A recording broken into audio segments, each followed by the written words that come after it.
Daylyn Bone didn't get off to a running start at Scott High School, at least not on the track. He was a football player growing up, but life comes at you fast. Now, so does Daylyn. The sophomore is excelling at his new sport and in the classroom. His resilience and positive outlook make him a perfect recipient for BCSN's Rychnovsky Inspiration Award. I feel like I'm getting, it's just like a boost of adrenaline. Like my eyes are wide open, like my whole body feels strong, and then it's just a boost of confidence to see that I can pass somebody up like that. Lane 4, he's got the edge, and that's Bone.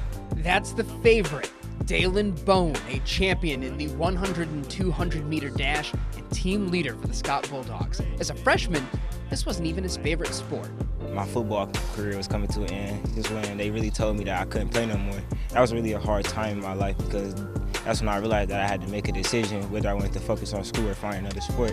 Bone had been a football player since grade 6. In 2021, a blood disorder made it tough to focus on anything.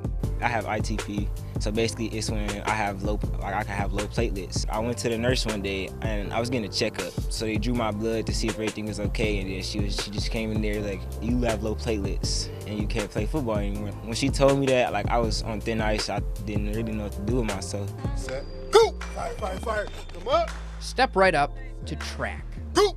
Power, power, power. And Coach Richard Davis. Set, go! Shoot it out, shoot it out. There you go, relax. When I first met Daylyn, I mean, the kid had a 2.3 GPA. I mean, he missed numerous days in school, and that was just something that we didn't stand for. When I talked to Dr. Smith and Mr. Peterson when I first came and took the job, I said, I'm gonna hit academics first. I said, athletics come later.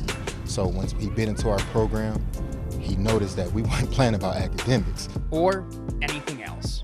Go! A lot of us from the inner city, we don't have that father figure like that. And when we got a man or a coach, somebody with authority yelling at us, we just don't accept it, you know? So at first he was giving me attitude, but I was like, man, there's something in this kid that's special. Let me speak to this kid first. And I talked to him, I said, man, you have a lot of potential. I said, get it together. I said, if you work with me, I will work with you. And it was just that one talk that he needed, and he changed from that day on. Bone is on the right track, a star in the making athletically and academically. Like, finding the right sport for you really boosts your morale overall in life. Like, it was like I became much happier as a person. I had an outlet, an emotional outlet, to where I wasn't as sad anymore. He showed if you put the time in, you will get results. Academically, he put the time in, he has a 4.5. He put the work in on the track. He came in number 2 in the district. You know, he was leading the state. He went to state indoor. He broke every record indoor that Scott has that we know of. He put in that work and he got the results that he deserved. I have 2 more years of track, but I have no doubt, like, in myself, I have no doubt that I'm gonna go to college for this.